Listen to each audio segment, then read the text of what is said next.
Hello and welcome to the Outcomes Over Hours show. I'm Tina Patterson, and I'm delighted with the guest that I have here today, who not only is a brilliant business person, she's also a friend of mine. Her name is Naomi Hirabayashi, and she is the co-founder and co-CEO of the Shine app, which has been named one of the best apps by Apple. It's been named Standout Wellbeing App by Google, and it's also a Webby Award winner.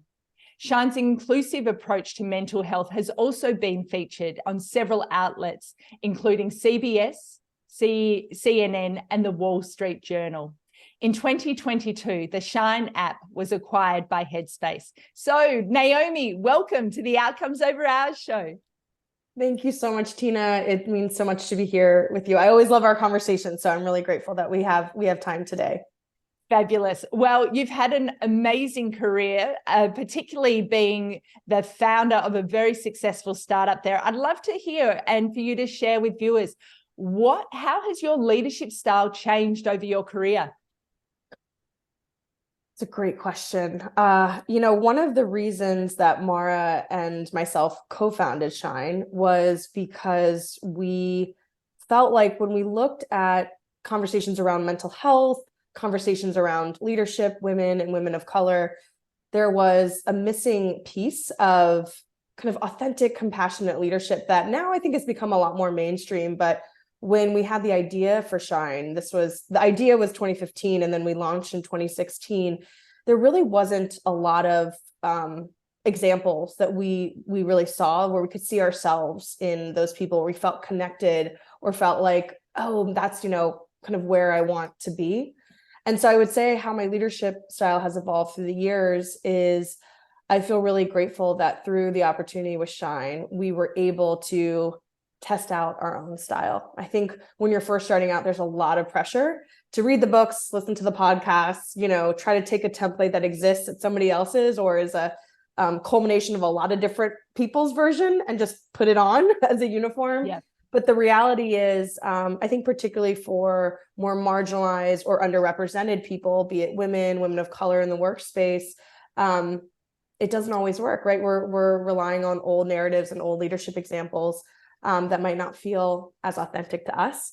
And so as time went on through my career and as I got more comfortable in the identity of co-founder and, leading a team, I started to trust my gut more and started to realize that the things that were uniquely me, the things like that often felt like, is it okay to have, have a sense of humor and be vulnerable and, all these obvious things now, but I think at the time felt really kind of new and fresh in terms of leading with that. Not only was that okay, but that's what made us successful leaders. And it's what made us create a really special team where we were kind of allowing the whole self to show up for work. And then that produces more camaraderie, retention, joy, and I think creative exercise and freedom. I love that. And if you think about, there has been a big change, I agree with you, in terms of how a lot of leaders are showing up today versus how we all had to be very vanilla and professional. Yes. How we showed up 10 years ago. If you think about adding on that layer also of we're often now not in an office together. We have people, it's a global team or people are working from home or hybrid. What are the things that you think that leaders should be really thinking about now of how to lead for the next decade or so? What are the 2 to 3 skills that you think leaders should be thinking about as they lead their teams in this different way of working from the past? A few things come to mind. I think the first is just naming the present. This is something we talked a lot about at Shine. It was the idea of just kind of holding space for what is obvious to everyone, known by everyone, but can feel like you almost don't need to address it or don't need to talk about it. By naming the present, you kind of ground everybody in the realities of maybe what's hard or where there's friction. So for example, through the pandemic, when there was a lot happening from just fear perspective as we were learning new things about COVID, when there was a lot happening, and that was also intersecting with a lot of things that were happening in our country, a racial reckoning, a fight for social justice. Getting up and going onto your computer to do work is, even when that work, well, the work that we were doing was connected to addressing the mental health that was caused by those things, it's still, there was so much heaviness to everyone. And so we would name the present in, team meetings. We'd say, hey, like, work might look a little different right now, or if you need to take time or space, not only is that okay, we encourage you to do so because we know that that's what matters in the long haul. And so just kind of naming the present around what's challenging. And I think even now we're living in this like post-pandemic world, but it's still here, this sort of like, it almost feels like forever interim period. Yeah. I think even naming that, right? Like, this is a time that we're still figuring out how to work. Like, yes, we've been working remotely for 3.5 years, if that's your situation with work, or remote first for a lot of folks. It's still hard and weird and life is blurred. And so just calling that out. So naming the present. The second thing is showing curiosity, which is such a basic thing, but it is so easy to, just forget when we're always in a rush and jumping from Zoom to Zoom to Zoom, is to show curiosity. And when you ask someone how they're doing, really sit with like their response, or maybe ask them, what was the best thing that happened to you this week? What was the hardest thing? In whatever way feels comfortable for that relationship. I think showing curiosity around everything that's happening beyond the squares, as we say, right? There's a whole life that's lived there that is almost more invisible in some ways to your coworkers. And so prompting people to show curiosity beyond just like, what's that project, like how you can provide value to me through the work that you're doing. Yeah. And then the third thing I think is just lead by example, right? We have so much research around how much employees really want leaders to speak about their mental health. I think Headspace did a workforce attitude study, and it was like 76% of employees were really looking to leaders to speak openly about their mental health, again, in whatever way is comfortable to them. But this idea that really leadership sets the weather. And so what you normalize at the top will help trickle down in terms of normalizing taking a mental health day, being open about, hey, I'm just working through some stuff right now. I'm hoping to be in a better place by Friday, but maybe need to take the day, whatever the situation is. When leaders are open and just honest about their own kind of journey, it perpetuates a culture where that in a positive way is really shared, not just by people that might be suffering and feel like they're alone in that, or they should hide that part of themselves. I love that. And trust and connection come up so often when speaking with people about what type of leaders are inspiring. And in with that is psychological safety as well, that, right. You feel comfortable enough to be able to talk about things. But I love the flip that you put on it, that the leaders have a responsibility to go first almost, for you to share first so that then others feel comfortable as well sharing. And it's really interesting. Yeah. So in my outcomes over hours, in my group coaching program, often one of the best things that comes out is, because it's group conversations, people come out going, oh, I thought I was alone. I thought I was the only person who felt like I was struggling. I thought everyone else had their act together and I was this person who was And I realized, oh, wow, it's the exact opposite. Yeah, we've all got messiness in different ways. Yeah, right, and the relief that people feel to go, oh, I'm not alone. It's not just me. And I love that of leaders kind of going first and of sharing so that others feel okay to share as well. I love that you said that, because we would talk a lot at Shine about stressed about being stressed. So something that our community told us is that exactly that, like Shine, because every single day we would send, it started out as a text and then it developed into an app, and there was a daily Shine. And that daily Shine had a theme that we would ground our community in based on mental health and wellness. But it was addressing something that we sensed our community was struggling with. And just by doing that, it was this concept of mass intimacy, almost like going to a concert and feeling surrounded by all these people that are strangers, but you're united by this feeling and love of the artist, right? I think there's a similar thing that can happen with conversation, where you feel, oh, I'm like connected to, maybe it's like your coworkers or other things, knowing that you're not alone. Yeah. And I think particularly with remote work, our inner narratives are very powerful, right? We have fewer instances where maybe that's being, if you have, I think, oh, did I do okay on that Zoom, or like on that pitch, did I say the right thing? But if you were to do that in an office, someone might say at the water cooler, like, hey, great job, I thought you were amazing. Yeah. It doesn't happen as naturally with remote first work. And so I think just calling out that our inner narratives are very powerful. Yes. Flex it like a muscle. And it requires being, I think, more open on all sides around what's hard, and then realizing that, oh, I don't need to feel ashamed that I'm struggling with this, because everybody is going through some version of self-doubt all the time. Yeah. And mental health is obviously an incredibly important topic. What do you do to practically focus on your own mental health and well-being? I have figured out that mental health has to be, practicing like daily mental health has to be integrated into my day-to-day. I think, Yep. Particularly when I'm thinking about preventative, kind of proactive tools that help me set a strong foundation. Often it can feel like mental health or taking care of yourself in general, whatever it may be, is in this like lane that you can get to when you have time. But the reality is often we're struggling because time is one of the hardest things, right? There's finite amount to it. And often when you're dealing with a lot of different stressors or roles, time for yourself is really hard to come by. So for me, in my life stage, I have 2 young kids under the age of 5, figuring out how to get time in and walking them to daycare, getting time with them in the morning, setting my morning up in a way where I'm getting to exercise intention around what is important to me, which is presence with my children and presence with myself to start the day.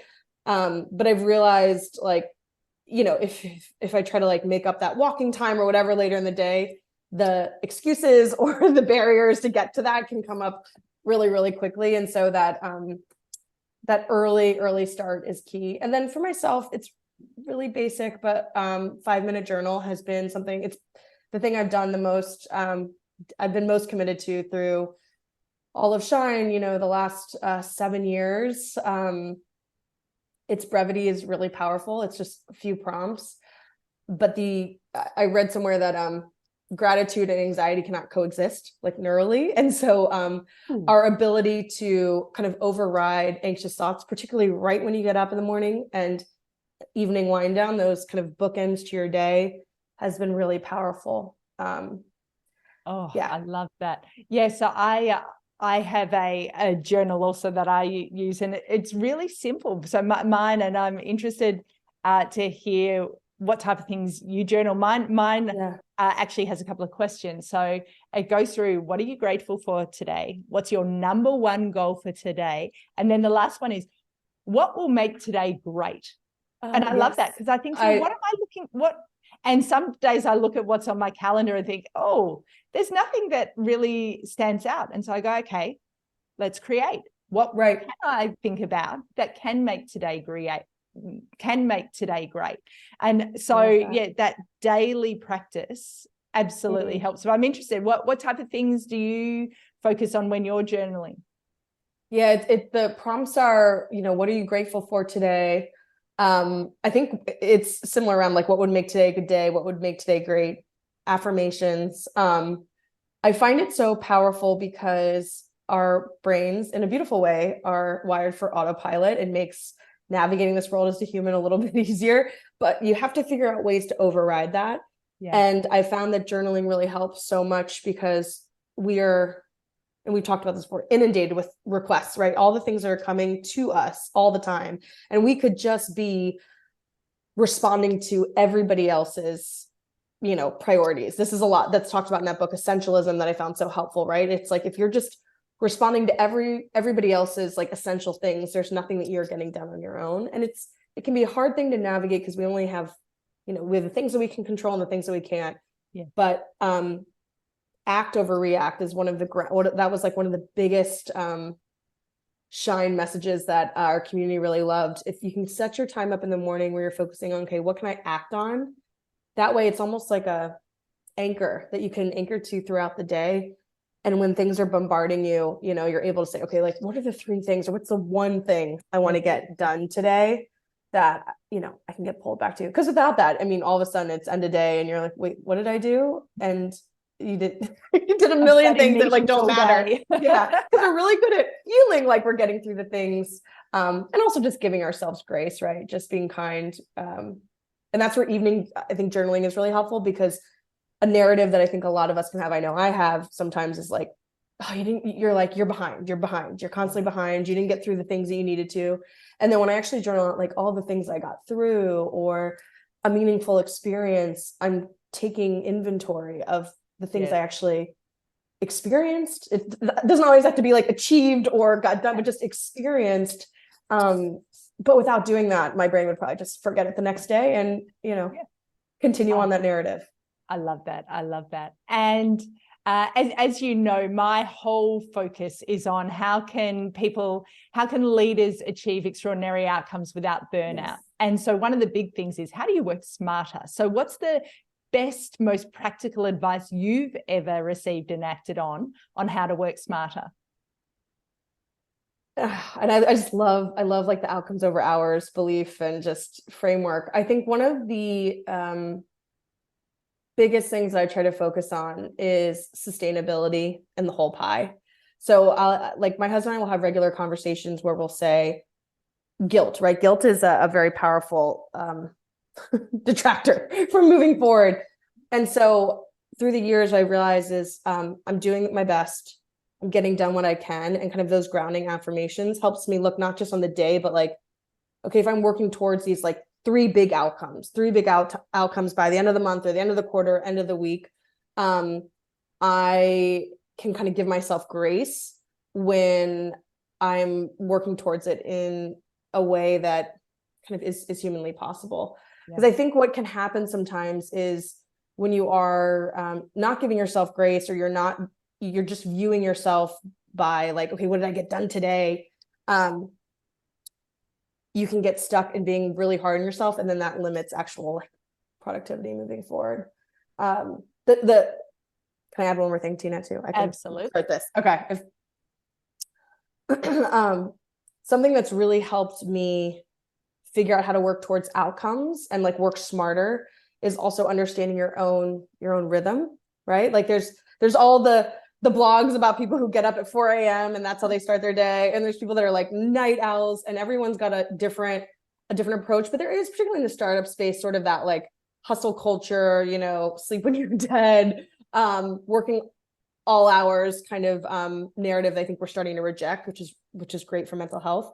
I think for me, what I realized is I need to lean on my own rhythm and understand how I best work. So I know that I work best from like 9 to 2. And so 9 to 2 is when I should be doing creative thinking. It's when I should be working through a problem, like that thing on your to-do list.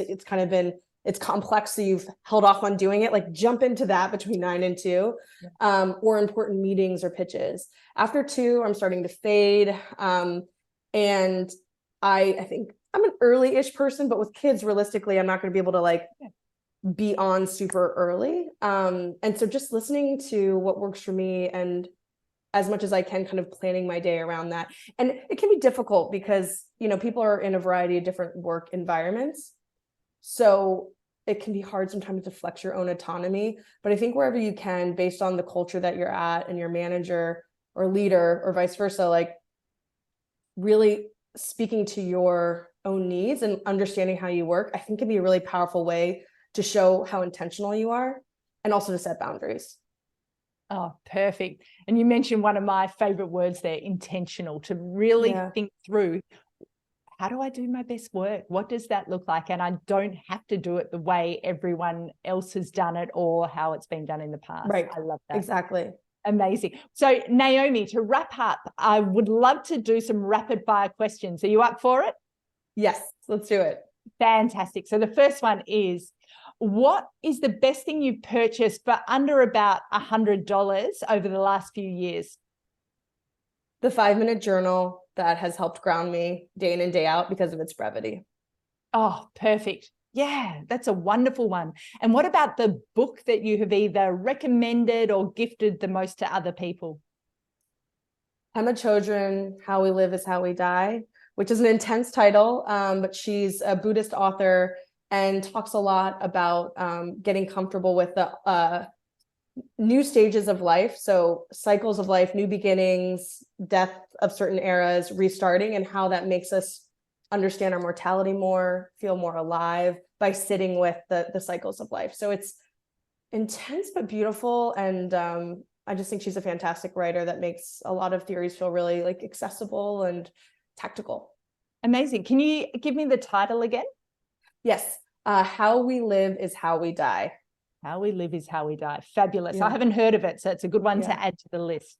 Fantastic. And what is the most fearless thing you've done in recent years? Started a company. Yeah. Co-founded a company with Mara. Yeah. Yeah. Amazing. And children, but I don't know what it feels like. No, that's like you. co-founding and children are like side by side, all babies. They're all our babies. All your babies. Yeah, exactly.